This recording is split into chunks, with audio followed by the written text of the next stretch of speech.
Selamat pagi Ibu dosen dan teman-teman sekalian. Terima kasih atas waktu dan kesempatan yang telah diberikan. Perkenalkan, nama saya Lili Nubatonis, NIM 21011800040. Pada kesempatan kali ini saya akan membawakan materi mengenai tokoh pejuang integrasi bangsa dalam era globalisasi. Namun sebelum itu kita harus mengetahui apa itu integrasi. Integrasi bangsa adalah sebuah kesatuan dari berbagai kelompok budaya atau kelompok sosial dalam suatu wilayah. Integrasi bangsa berasal dari dua kata, yaitu integrasi dan bangsa. Integrasi adalah kondisi pembauran dari berbagai komponen-komponen yang berbeda-beda. Yang kedua yaitu apa itu era globalisasi. Istilah globalisasi diambil dari kata globalize atau global yang berarti umum atau universal. Atau dalam bahasa Inggris, globalization dari kata globe yang berarti bumi atau dunia. Pengertian globalisasi secara umum yaitu suatu proses mendunia atau menyeluruh di mana setiap orang tidak mengenal atau terikat oleh batas-batas wilayah tertentu.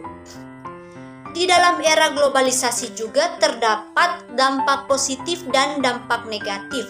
Mari kita lihat bersama-sama apa saja dampak positif dari era globalisasi.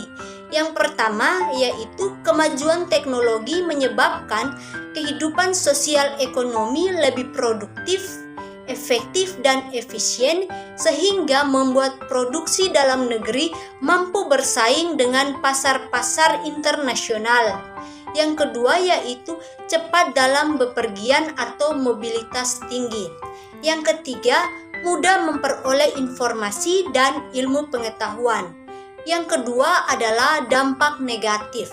Yang pertama, semakin mudahnya nilai-nilai barat masuk ke Indonesia baik melalui internet, media televisi, maupun media cetak yang banyak ditiru oleh masyarakat umum.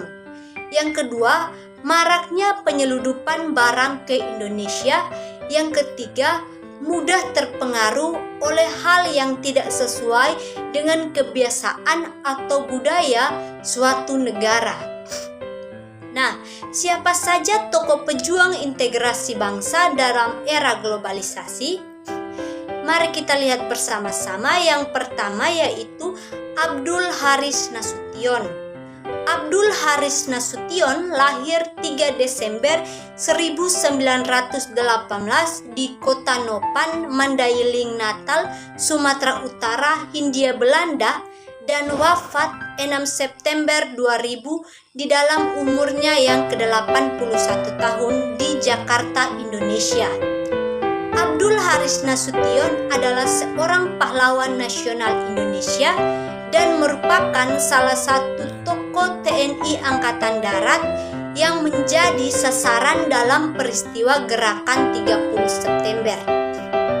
Dalam upaya mempertahankan integrasi bangsa, Abdul Haris Nasution melakukan berbagai cara untuk memperjuangkan negara Indonesia. Peran Abdul Haris Nasution menjadi Panglima Regional Divisi Siliwangi yang memelihara keamanan Jawa Barat. Kemudian ia juga menjadi Wakil Panglima TKR, mengakhiri pemberontakan PKI Madiun, dan Nasution juga menjadi Komandan Angkatan Darat dan Teritorial Jawa pada masa PDRI. Semua itu dilakukan oleh Abdul Haris Nasution untuk memperjuangkan integrasi bangsa. Yang kedua yaitu Sultan Hasanuddin.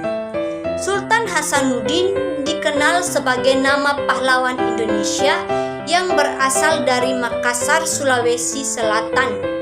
Beliau dikenal sebagai pahlawan penguasa kerajaan Islam Gowa yang ketika itu menguasai jalur perdagangan wilayah Indonesia Timur. Sultan Hasanuddin bahkan membawa kerajaan Islam Goa mencapai puncak kejayaannya pada abad ke-16 sebagai salah satu kerajaan terbesar di bagian timur ketika itu. Sultan Hasanuddin lahir di Makassar, Sulawesi Selatan pada tanggal 12 Januari 1631 dan meninggal di Makassar, Sulawesi Selatan pada tanggal 12 Juni 1670 pada umurnya yang ke-39 tahun, adalah Raja Goa ke-16 dan pahlawan nasional Indonesia. Sosok Sultan Hasanuddin yang pemberani dalam mengusir penjajah dari Sulawesi Selatan membuat Belanda memberikan julukan ayam jantan dari timur atau De Haaf van de Oosten.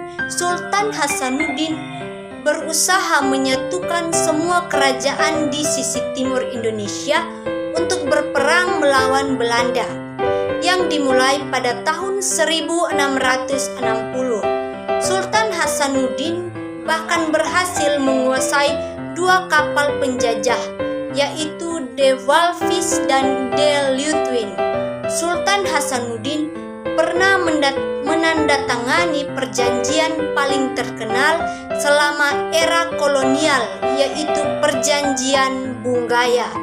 Perjanjian ini menandai dimulainya monopoli pasar oleh perusahaan Hindia Timur Belanda. Yang ketiga yaitu Insinyur Soekarno. Insinyur Soekarno adalah Presiden pertama Republik Indonesia sekaligus tokoh proklamator negara ini. Soekarno akrab dipanggil dengan julukan Bung Karno. Bung Karno juga dikenal sebagai putra Sang Fajar karena ia lahir saat fajar menyingsing. Bung Karno lahir di Surabaya 6 Juni 1901 dan meninggal di Jakarta 21 Juni 1970. Banyak peristiwa penting yang melibatkan Soekarno, baik masa persiapan kemerdekaan sampai usaha mempertahankan jasa dan peranan beliau antara lain sebagai berikut. Tanggal 9 Agustus 1945, Insinyur Soekarno bersama Muhammad Hatta dan Rajiman Wedioningrat ke Dalat, Vietnam. Mereka bertemu Jenderal Tarauchi untuk membicarakan kemerdekaan Indonesia.